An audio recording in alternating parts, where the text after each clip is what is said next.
자, 수열이라는 거는 뭐냐면 수를 나열하는 거야. 간단하죠? 수를 나열하는 걸 수열이라고 하고 여기에는 당연히 규칙성이 있는 겁니다.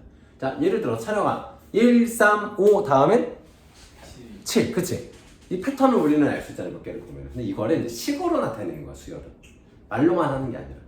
설명을 예를 들어서 1, 3, 5 했는데 5.5 누군가 얘기했을 때 왜 틀렸는지를 설명하려면 우리가 이걸 식으로 만들어야 되잖아. 그런 연습들을 하는 겁니다, 수열은. 뭐 어려운 건 없고요. 근데 그 수열이 엄청 여러 가지가 다 있는데 그 중에서 우리가 등차 수열, 등비 수열 두 가지를 할 겁니다. 방학 때 우리 수열까지 나가지 않았었나? 한번 했었죠? 개념 간단한 개념은. 그래서 뭐 용어들은 이렇게 있는데 뭐 다 직관적으로 알 수 있는 거니까 개념은 좀 넘어가고 문제를 한번 보겠습니다. 자, 일반항이라는 게 이제 뭐냐면 일반항이라는 개념은 좀 한자어가 좀 이상한 한자어지만 일반항이라는 그냥 어떤 공식화되어 있는 식으로 표현한 항이에요. 일반항은 그냥 어떤 수를 딱 대입한 상태가 아니라. 자, 얘의 이런 걸 일반항이라고 불러요. n을 이용해서 어떤 그 규칙을 표현해 놓은 거, 그걸 일반항이라고 하고. 자, 제11항은 이게 n 값이야. n 값에 12를 대입하면 돼. 그래서 77 3이라서 74가 되는 겁니다. n 대신에 대입하면 돼요. 그러니까 일반항은 더 정확히 말하면 이제 a의 n이라고 해서 n번째 항을 표현한 겁니다. n번째 항. 자, 그래서 뭐 나머지들 쭉쭉쭉쭉 하시면 됩니다.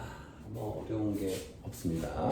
풀 시간을 좀 드리고요. 넘어갈게요. 친구들. 이게 바로 유제구나. 자, 이거 한번 풀어봅시다. 지금. 자, 등차 수열은 뭐냐? 같을 등 차이할 때 차이가 계속 같은 항들. 그러니까 아까 우리가 1, 3, 5, 7, 9 했던 거는 얼마 차이씩 나는 거야? 2씩 차이 나는 거지. 이런 게 등차 수열이에요. 자, 차이가 일정한 거. 그러면은 그 차이가 다 공통이잖아. 다 같은 차이를 갖고 있지. 그걸 공통의 차이라고 해서 공차라고 부릅니다. 그러면 1, 3, 5, 7, 9 이렇게 가는 이 수열을 A의 N이라고 부르고 이 A의 N에서 자, 첫째 항 이름들을 첫째 항은 여기서 1이 될 거고 첫째 항 공차는 뭐가 돼요? 공차는 2가 되는 거예요. 2씩 차이 나잖아요. 계속. 물론 작아지는 것도 있고 뭐 9, 7, 5, 3 이렇게 가면 첫째 항은 9, 공차는 마이너스 2. 그래서 공차는 뭐 첫째 항이든 공차든 모든 실수가 될 수 있습니다. 등차 수열입니다. 그래서 일반항은 요렇게 되는데 요거 설명을 좀 해드리면 봐봐. 내가 처음에 A라는 항이 있어. 그 다음에는 A 플러스 D가 될 거고 A 플러스 2D가 되고 점점점 이렇게 되겠지. 자, 첫 번째 항, 두 번째 항, 세 번째 항이야. 그러면 여기에서 D의 개수와 자, 공차인 D의 개수와 항의 번호를 비교해보면 얼마 차이 나니? 1 차이 나지. 왜 그러냐면 첫째 항에는 공차를 더하지 않기 때문에. 그래서 항상 공차가 늦게 출발합니다. 한 박자. 그래서 공식이 첫째 항 플러스 n-1의 d가 이 등차 수열의 일반항이 되는 겁니다. 이해하셨죠? 이 개념을 이해해야 됩니다. 그 방학 때도 한번 내가 설명해 줬겠지만 개념을 이해하지 않으면은 자꾸 틀리게 됩니다. 공식이 여러 가지 있기 때문에. 그래서 일반항에서는 항상 n-1이 등장하게 돼요. 이렇기 때문에. 그리고 나중에 합을 배우겠지만 합에서는 n이 등장하는 거. 공식에서 그 개념들을 잘 보시면 됩니다. 자, 그리고 등차 중항이라는 말이 있는데 이 중이 가운데 중자예요. 가운데 중자. 이게 등차 수열이 있으면 내가 얘와 얘의 중간에 얘가 있는 얘를 1번째 항과 첫 번째 항과 세 번째 항의 중간에 있는 항이다 라고 부를 수 있잖아. 이런 중간이 되는 것들을 등차 중항이라고 우리가 개념을 만들었습니다. 이름을 별명을 붙인 거예요. 그러니까 이렇게 됩니다. 그래서 두 번째 항은 있잖아. 이게 A의 1이라고 하고 자 이게 A의 1, A의 2, A의 3이잖아. 그럼 내가 A의 1과 A의 3을 더한 수가 2A 플러스 2D가 되잖아. 근데 A의 두 번째 항은 뭐야? A 플러스 D잖아. 얘의 절반이지. 어떤 항의 가운데에 있는 걸 두 배 하면 양옆에 있는 항의 합이 되는 겁니다. 반대로 양옆에 있는 항을 더해서 2로 나누면 얘가 됩니다. 근데 이거는 한 칸만 떨어지지 않아도 돼. 5칸씩 떨어져 있는 것도 마찬가지입니다. 자, 내가 뭐 A 플러스 D가 있고 A 플러스 5D가 있어. 그러면 두 칸 떨어져 있기 때문에 A 플러스 3D 입장에서 한번 비교를 해보는 겁니다. 자, 얘랑 얘를 더하면 2A 플러스 6D가 되지. 그거의 절반이 얘가 되지. 그치? 얘가 두 번째 항이고 얘가 여섯 번째 항이거든. 얘가 네 번째 항이고. 그래서 두 번째 항과 여섯 번째 항을 더해서 절반으로 나누면 네 번째 항이 됩니다. 첫 번째 항과 일곱 번째 항을 더해서 2로 나눠도 네 번째 항이 됩니다. 어떤 개념인지 알겠죠? 그러니까 등차 이 중앙을 기준으로 양옆의 간격만 같으면 더해서 2로 나누었을 때 이 가운데 녀석이 나오는 겁니다. 뭐랑 비슷한 줄 아니? 2차 함수 그래프랑 비슷하죠. 그죠? 잘 몰라요? 두근의 합이 이 두근이 뭔지는 몰라도 두근의 합을 반으로 나누면 무조건 축이 나왔잖아요. 2차 함수에서. 오케이? 그렇기 때문에 등차 중앙 문제랑 2차 함수 문제가 결합돼서 나오는 경우가 종종 있습니다. 아시겠죠? 대칭성 기억하시고 대칭성 등차 중합 대칭성 하나 적어두세요. 대칭성이 있습니다. 명심해 두세요. 응용하는 문제들에서 자주 섞어서 나옵니다.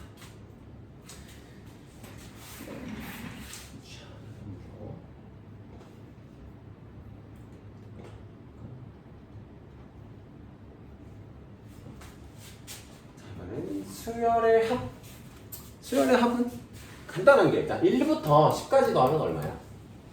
외우지 않나? 55 그치? 이거 외우는 법 아니? 자, 20 그치? 1 더하기 10 2 더하기 9 3 더하기 8 4 더하기 9 5 그치? 그러니까 이거를 나열해 보면 1 2 3 4 5 6 7 8 9 10이 있으면은 이렇게 더하고 이렇게 더하는 게 다 똑같아 그치? 이렇게 더하는 게 다 똑같아. 5, 6, 6은 안 되네. 이렇게 더한 게 다 똑같단 말이야. 근데 두 개씩 짝을 지으니까 덧셈식 자체는 5개만 등장하지. 그러니까 첫 번째 항, 첫 번째 거랑 마지막 거를 더해. 이게 2분의 n개 있는 거야. 맞죠? 그래서 한 10개니까 2분의 10개. 그래서 55가 되는 거죠. 이게 등차 수열의 합을 구하는 방식과 매우 유사합니다. 등차 수열의 합. 여기 보세요. 첫째 항과 마지막 항을 더해서 2분의 n을 곱해주는 거예요. 항의 개수의 절반을 곱해주는 겁니다. 어떤 원리인지 알겠어요? 이 원리들을 잘 이해하셔야 돼요. 그래야 나중에 안 헷갈립니다. 이제 도연아? 개념. 양쪽 거를 더해서 2분의 n을 곱해주면 왜냐면 짝이 2분의 n개 생기니까 개수가 짝수개가 아니어도 이건 마찬가지로 성립합니다. 홀수개 1부터 9까지 더하는 것도 마찬가지입니다. 그렇게 다 됩니다. 여기서 이제 뭐가 달라지냐면 이게 마지막 항이잖아. 그치? 마지막 항은 결국은 n번째 항일 거 아니야. 그래서 n번째 항을 대입해 주는 거야 여기다가. n번째 항이 뭐야? a 플러스 n-1의 t를 넣어주면 a가 두 개니까 2a가 되고 n-1의 t가 나오는 거야. 요거. 요 녀석이 이렇게 오는 거. 이거 외우는데 어려움 없죠? 1부터 10까지 더하는 거 떠올리면 돼요. 처음 거, 마지막 거 더해서 2분의 n 곱해주는 거. 그럼 공식 뭐 헷갈릴 게 없죠? 뭐 여기서 요거 이제 뭐 요것도 이제 나오는데 자 수열의 합과 일반항 사이의 관계인데 이제 용어가 있어. S의 n, 썸이라고 하잖아. 너네 뭐 엑셀 배우면은 썸 해서 이렇게 단축키 쓰잖아요. 명령 모르는? 덧셈, 썸 쭉 더하는 걸 썸이라고 하죠. 자, 그래서 수열의 합을 대부분 이제 SN이라고 표현합니다. 그러니까 S의 N이라는 것 자체가 수열의 합이라는 뜻은 아니야. 뜻은 아니고 항상 문제에서 수열의 합이라고 명시를 해줘야만 수열의 합이야. 내가 이걸 왜 강조하냐면 SN만 나와서 수열의 합구해가지고 틀리는 경우가 진짜 있어. 이런 함정을 팔 때가 있거든, 시험 문제에서. 그러니까 S라는 기호 자체가 수열의 합이라는 뜻은 아닙니다. 항상 명심하세요. 이렇게 정의를 내려줘야 돼. 자, 그랬을 때 이게 뭐냐면 n번째 항 더한 거에서 n-1번째 항까지 더한 걸 빼면 마지막 항이 남아. 그게 무슨 뜻이냐면 자, 첫 번째 항, 두 번째 항, 세 번째 항, 네 번째 항을 더한 거에서 첫 번째 항 더하기 두 번째 항 더하기 세 번째 항을 더한 걸 빼주면 뭐가 되니? 마지막 항이 남지. 이게 S의 4고 이게 S의 3이야. 그럼 이런 원리로 해봐. 이런 원리로 하면은 내가 n번째 항까지 더하는 거 있지. 이렇게 n번째 항까지 더하는 게 있고 내가 n-1번째 항까지 더하는 게 있어.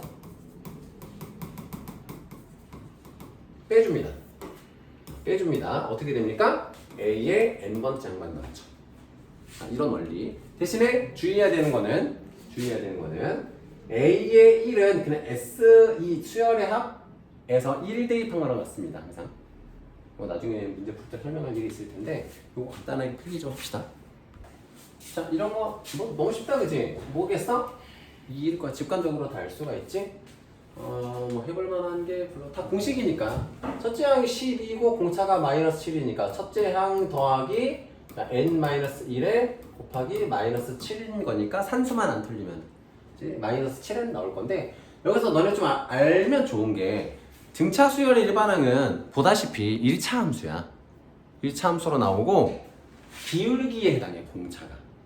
그거만 좀 알아두면 더 쉽게 풀 수 있습니다.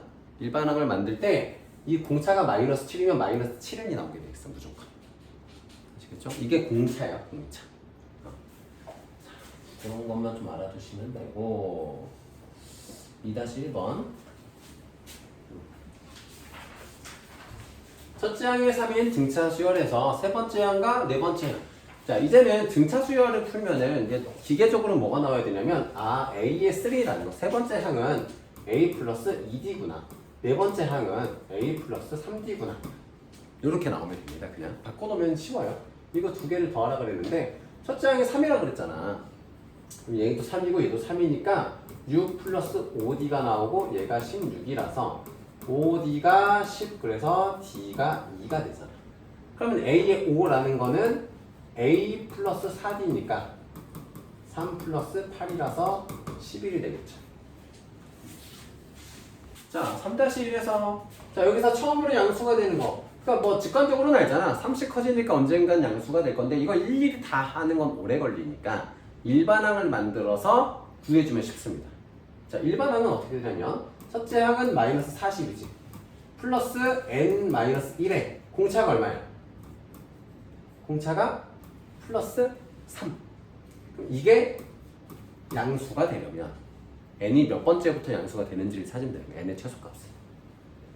자, 그러면 자 3n-3이 40보다 커야 되고 3n이 43보다 크려면 n이 3분의 43인데 얘는 얼마니? 13점 얼마잖아, 그지? 13점 얼마보다 n이 크려면 n은 맞나 이거? 14점 소리. 얼마보다 크려면 n은 자연수여야 되기 때문에 15번째 항이겠죠. 이런 식으로 풀면 됩니다.